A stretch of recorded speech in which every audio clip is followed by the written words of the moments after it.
Deion Sanders had to say after they win versus Cincinnati last night. Great victory. Yes, it was. Yes, it was. I'm a little upset because the way we landed. I like to land a little cleaner, a little more smoother. We had a really good game going until the end with all the penalties. I don't like that. We're better than that. We're better than that. We have more structure we're more structured than that. We have more discipline than that. And just the back and forth with the substitution, I'm going to take responsibility to that, but I promise you, you shouldn't see that again. So I'm a little disappointed in how we landed. Mata was phenomenal at the conclusion of the game, doing what he did. Like I always tell him, I don't care how high I go through the uprights. They don't give you points for that. As long as it goes through, I'm good with that. Great team.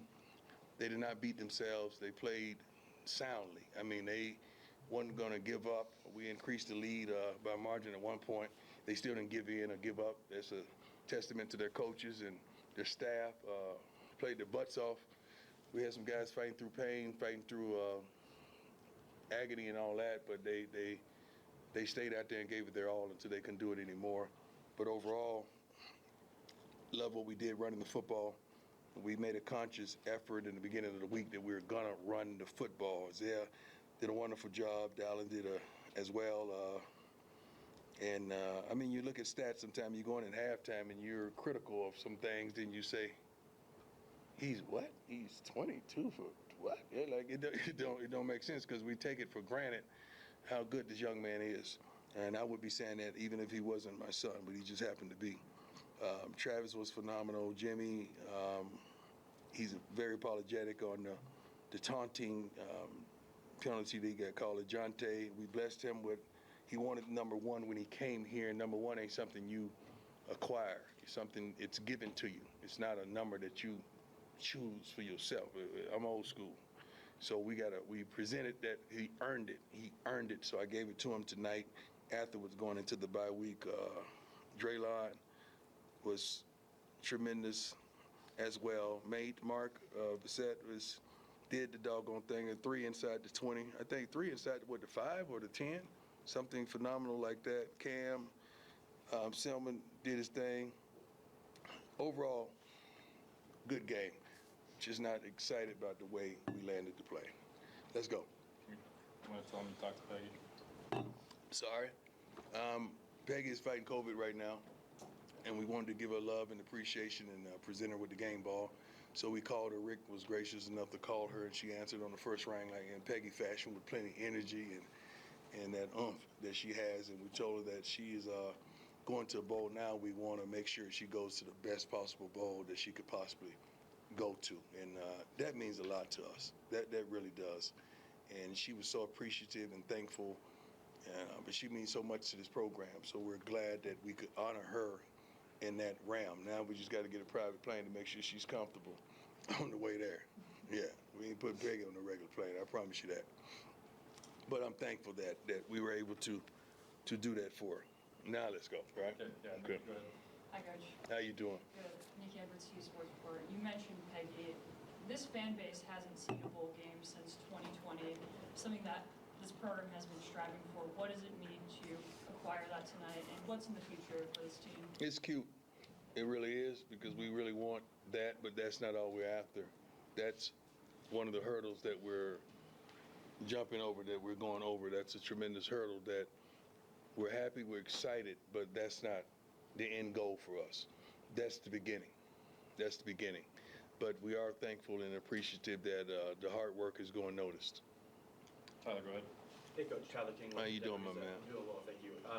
Just wanted to get your take on the end of the first half, how important that was. You guys get the stop and then Right. get the touchdown with 31 seconds left to take that 10-point lead going halftime. How nice was that to see your guys execute in that Well, moment? it wasn't. You're thinking about those type of things. You're thinking about the usage of your timeouts. You're thinking about scoring and knowing we're getting the ball back in the second half, and you double down on it. You get points, and you come back and you come out the first half and you score, and second half and you score too. That's tremendous. We're excited with some of the things that we're doing. We really are. But some of the things we're still working, and we're still a work in progress. And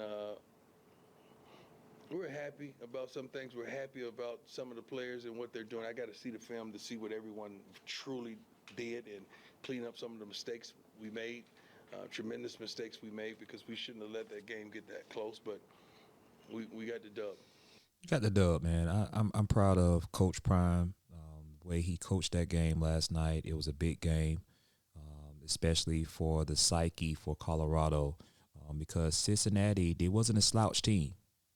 They had some weapons definitely on their team, but Colorado, they remained focused. Even that taunting call that the referees did on the wide receiver for Colorado, which I thought it was bogus. I thought it was ridiculous. I thought it was just insane, crazy call to take that touchdown away from that young man in that Colorado program.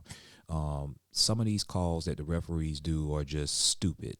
This was a stupid call. If you're going to do a penalty, but don't take away the touchdown, because that had nothing to do with the touchdown drive that Shador had made that pass to that young man, and the man to go all the way down the field and score a touchdown.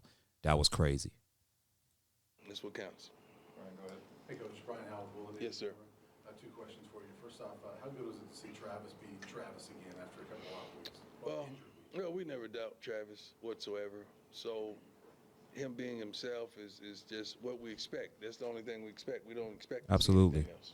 Absolutely. The second question is just him, but also the entire secondary. The way you guys shut down that passing game, and their receiver Xavier Henderson's really good. But I think Yeah. don't catch tonight. But we got some good DBs too. I mean, that's not taking nothing away from them, but I think we have 3 to 4 corners that can start anywhere.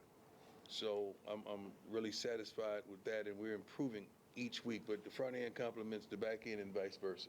I think we're striving. We're making strides to be where we want to be and to do some of the things that we want to do. Go ahead, Jack. Hey, Coach, Jack Harlow with Buffalo's Wire. Thoughts on Shador? Had a more Shador-like night, 25 for 30. Yeah. What was he last week? 23-33. Yeah, it was pretty good, huh? Couple picks. That's not who he is. So, but tonight was one of those nights, and I mean, shoot, that's what we expect. He's so darn good that we don't give him the credit that he deserves for some of the things that he does. Coach, you started 15 of 15 school record. Wow. See, you don't even know that stuff because you're into the game and you're coaching. You don't even think about that kind of stuff. I remember, I think he did that one time in Jackson, that he was phenomenal like that. But wow.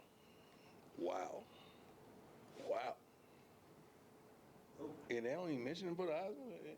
He's not even mentioned. Oh, my bad. He's my son. That's why. Hi, Coach. Adam Wilson Tiger, 24/7 Sports. Yes, sir. Alejandro, I enjoyed it that the the responses that Deion Sanders gives. I believe it does have some to do with that because he's Deion Sanders' son. Let's be clear. Let me get straight to the point. There are some people. I'm not going to say a lot, but there are some people that are out there that don't want Deion Sanders to succeed. There are some people out there that are absolutely furious that he has turned this program, Colorado, around. You gotta look at it from this perspective. This is only his second year at Colorado. They won 4 games last year, and they already done won 2 more games than they did last year already in just his second season. That is turning this football program around. They have a winning record. They have an opportunity to get to a great bowl. And let me just tell you this, man. There was a lot of hate that was towards Deion Sanders when he first came into this program. He told a lot of the current players before he even took over as head coach, or while he was the head coach, to say, y'all, some of y'all not going to be here. Y'all can go ahead and hit the portal.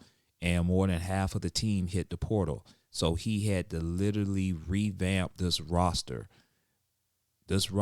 and really get the players that he felt that he needed on the team. And you can tell the improvement from last season to this season, which shows that he was correct in actually the moves that he had made to revamp this program. So give Coach Deion Sanders his props for actually turning around this Colorado football program. I had a career long with a 47-yarder. Yeah. Speak a little bit about kind of that clutch kick is. Well, the whole time we were sitting up there saying we got it. You know, they put the flags up and they let me know where we got to get to for amount of time. And we had it. You know, we was trying to steal a touchdown at the end because we knew they were going to be in cover one, and they end up dropping outside backer into one of the slant lanes that we wanted to hit a quick slant and try to house that thing. But we got what we wanted because we knew we had the three. Because Mott is clutch, man. Mott is so wonderful, and we don't care about how high it go through the uprights. We do not care, but it goes through the uprights. That's the thing that counts the most. And he's so consistent of a person. He's so consistent as an athlete and consistent as a teammate to his team. Rylan, go ahead. Rylan Scholes from Ralph Report. You mentioned the run game earlier. Yes, sir. Isaiah Augustin had a great night tonight. Yes. 91 rushing yards, 22 attempts, Mm-hmm. 4.1 yards per carry. How important is his success to keeping this offense balanced and opening up the run game? I think I'm not just gonna say his success. I think the running game success. Period. We got 3 to 4 capable backs that can do the doggone thing in that manner. So just running the football, period, takes a tremendous amount of pressure off the quarterback, off the line, and now we have a lot more balance, which I'm not going to say that wins games, but it sure does help the situation. It gives Pat more flexibility to call some things that he would normally call if we couldn't run the ball. But the line, they're taking initiative to, you know, they getting sick of being talked about and saying that we can't run the football, and they did a phenomenal job tonight from the beginning to the end. Scott, go ahead. Hey, Coach, Scott Proctor, DMVR. How you doing? Excellent, sir. Love to hear that. Congratulations on the win. When I asked you earlier this week about the running back situation, kind of following up on the Isaiah part of things. Right. You said you kind of you prefer a guy to kind of take control of this thing. Yeah. What'd you make of his performance, and was that a kind of performance that can kind of make Yeah. the guy moving forward? Yeah, but I mean, all those guys given the opportunity, I think all of them were produced. They're so different. They're so versatile. In some situations, you need this type of guy. Some situations, you need that type of guy. And it was his turn tonight, and he performed. I mean, all those guys are hungry. All those guys want to contribute. All those guys just want opportunity, and they all have gotten opportunity. And it was just his turn tonight, and he performed greatly. Hi, Coach. Clayton May here. After this great run, how do you feel about possibly being one of the 12 teams in the playoffs this year and contending for a national title? Well, we ain't thinking about the playoffs right now, right? We go one game at a time. We don't even want to be ranked. Don't rank us, please. We don't like that. We rather be in the back in the dark, you know, just chilling in the cut. We good. We cool. We straight. All right. So don't rank. Don't feel pressure to rank. We good. We're good. I promise you, everybody. We are straight. We're good. So we're not thinking about that. We're thinking about going into this bye week, healing, you know, some injuries, correcting some things that we didn't do well, and having a good time, and probably giving them a day or two off. We're not getting a whole week off, I promise you that, but it's a day or two off. They deserve that tremendously. That's good. Coach Leo Rivera with Scope Up Sports. The offensive line saw 4 different gentlemen rotating at guard. What can you say about that rotation and the impact it has to keep guys fresh? Tremendous. It keeps guys fresh. It throws the opposing team off when they're rotating as well. And I think people should do that more in college football because the defensive line is rotating. So having fresh linemen to rotate, they're getting playing time now. They may not dip and jump in the portal at the conclusion of the season. And it's tremendous that we have that type of depth that we can do that. Does Coach Phil take charge of those rotations? Yes. That's his line. That's his thing. And I love everything he stands for. I love the way he challenges those guys, the way he supports them, the way he shows them love. But he gets on them pretty tough. But I love everything about him. Joe, go ahead. Coach, I got to give it up for the defense. You know, Coach Livingston, these guys. Constant pressure, constant harassment of the quarterback. Big difference from last year. I think last year a couple of these games could have gone Sue's way with the defense like that. Could you talk a little bit about the defense? Well, let's flush. Can we flush last year? Let's flush that down the toilet, and let's not even look down there. Okay, let's just flush it in one way. Okay, let's flush it. Let's not even look down there. What we have, the staff, the players that Deion, man, Coach Prime. I'm really happy with all of above, and you guys are starting to see, and your ladies are starting to see everything come together. But we're not nearly where we desire to be. Not nearly. Couple more, go ahead. Hey, Coach. Bailey Weissman. You finished with 180 yards after the catch tonight, which I think separates the offense. So how much do you stress that when you're coaching about making the play after the catch? It's not that we stress that. We have those type of athletes that are capable of that, and those are the type of young men that we go and seek out, and we want to sign them here because we know what they could do with the ball when it gets in their hands. Anybody can make the catch.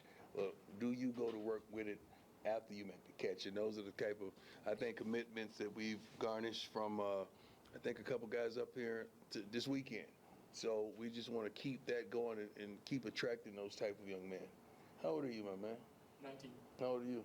14. How old are you? 21. Amen. 14. What you doing? Just chilling? Oh, okay. All right. You should have said that. Come on now. I let 14-year-olds in here. Awesome. Thanks, Coach. Coach, I wanted to follow up by Yes, sir. on something that you said about the Heisman race. Yes, sir. You look around all these lists, and Shador's name isn't on them. Let me, you know darn well why is that. Okay, y'all know why is that. Stop. Y'all stop. I don't care. I really don't. It's just strange. It's just funny to me. I just think it's just ignorant. But it's funny. It's funny to us because Shador could care less. Shador wants to be drafted in a wonderful city. He wants to win out, and that's what he thinks about. He ain't thinking about no darn Heisman, man. So I'm happy now. Travis is the best college football player in the country. We all know that. Why are we even deliberating over that? So what are we doing? Like, when does that change? So what's the criteria? Somebody need to say what's the criteria of that prestigious award, because we're looking at the best high school football player that hadn't been a Travis Hunter ever. And I'm sitting up here saying that. My other question is, we've been talking about the running game, but this is the second consecutive. Y'all let me know, chat. Put it in the comment section. Do you feel that Travis Hunter is the best football college athlete in the country? Do you agree with what Coach Prime had to say about that? Game, and I know the game dictates it, where you rush more than you've thrown the ball. What does it say about the development of your program that you've come that far? Well, our program, we've come. We're on a wonderful journey. We know what direction we're going. We've done this before at several different locations, all the way from youth all the way up, and this ain't nothing new to us, truly. And we're just happy that we've gotten the opportunity to show you what we're capable of doing. And these young men are excited as well. They love it here. They love to play football for us, and they're attracting like-minded men that they're going to love it as well. I met with several of them today, and I can't wait to see them in the buff uniform, and I can't wait to see what they bring to the table. Yeah, are we going to do that we said we're going to do, or that we ain't doing that tonight? What he said, he coming? Okay. Two more, go ahead, Brian. Hey, Coach, I have two quick ones for you. Okay. First off, with the play with Jimmy early in the game, have you ever seen that before where a touchdown gets taken off or anything like that? How bad did you feel for that? Well, it's a lot of things that you see here that you never seen before that we can't understand. Like that pass interference in the corner that nobody saw, right? You right? You remember that one? But we're not upset. We don't get upset with that. We just have the expectation that things are going to be different. We're not crying by any means because that's just a part of the game. That's just life. But Jimmy is the best young man that you could ever fathom. I mean, when you're building a young man for your program, receiver, you want all the attributes that Jimmy Horn has. So just getting it called back, I didn't like that because I wanted him to get the 6, you know. But he was so broken about what transpired. But we got him together and let him know we love him, we appreciate him. Just don't do that no more. But I'm proud of him. I'm proud of the way he played. We got to get him the ball more. We got to get him the ball more. He's so darn good. And the second question for me. Yes, sir.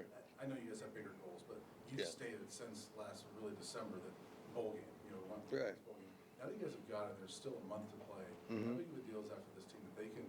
Maybe there's some pressure off that. That one's out of the way. That ain't the goal. I mean, I wanted to do that for Peggy. So that was kind of me. That wasn't about us. That was kind of what I wanted for Peggy because she deserves it. I think, we had to have a rallying cry for some rhyme or reason, but we want so much more. We want so much more. That's why we practice the way we practice. That's why we go at it the way we go about it. So we want so much more. That's just the beginning of what we desire around here. Last one, go ahead, Michael. Hey, Coach, how you doing? How you doing, sir? On a Heisman conversation, do you feel like if past winners and past guys who were nominated for the Heisman made the vote, it would make an impact on the absolute best player winning the trophy? That's pretty creative. We think that same way about Hall of Fame. We wish Hall of Famers would make the votes for the Hall of Famers instead of committees that kind of don't know what the heck they talk about or what they're doing or who's who. But I mean, it is what it is. It's some voters out there that really are good at what they do. So you can't discredit them as well because they're really good at what they do. You can never go right with that kind of stuff. Somebody's always going to have opposition, but I just get a kick out of it sometimes. Past winners do get a vote. Past winners get a vote? Yep. Who else get a vote? Media. There you have it, man. I think for me, Coach Prime has done such a wonderful job in turning around this Colorado program. I'm excited on what's ahead. They have a bye week coming up. That's going to be some great time for them to heal some wounds, to get recalibrated for the rest of the season. I'm telling you something, man. Coach Prime is the real deal. Now, the question is going to be, which is already has been speculating out there, you look what's happening at Florida State. They only have won, I think, 1 or 2 games this season. I believe 1 game, and they lost against the Miami Hurricanes last night. Will they reach out to Deion Sanders? We all know that's his alma mater. Will they reach out to Deion Sanders, and will they say that, hey, we want you to coach our program here at Florida State? Come back home. Then the question is going to be, is that will Deion Sanders do that? Will Travis Hunter come back for another season? Shedeur Sanders, I'm not sure if he's a senior or not. I have to look into that. But those are some questions that's already out there. Those are some speculations that's already out there. And at the end of the day, I will say this, is that Coach Prime, Deion Sanders, deserves the right to put himself in that position, starting at HBCU, Jackson State, then going to Colorado because he didn't get those big-time opportunities to coach those major D1 football programs, especially his alma mater. They decided to go another route. But I know that they're scratching their head and they're looking and paying close attention to Deion Sanders now, especially what he has done at Colorado. So y'all let me know in the comment section, man, what do you feel about that? Do you feel that if he do get an offer from Florida State, should he take that offer and go to Florida State, his alma mater? Although he's doing some great things over in Colorado right now as we speak. I know he is focused only on that at this moment, but he has a right to be even to consider the offer if it ever gets out there that they offer him a head coaching job over in Florida State. Other than that, man, y'all stay tuned to my next video coming your way, man. Y'all take care and always stay blessed.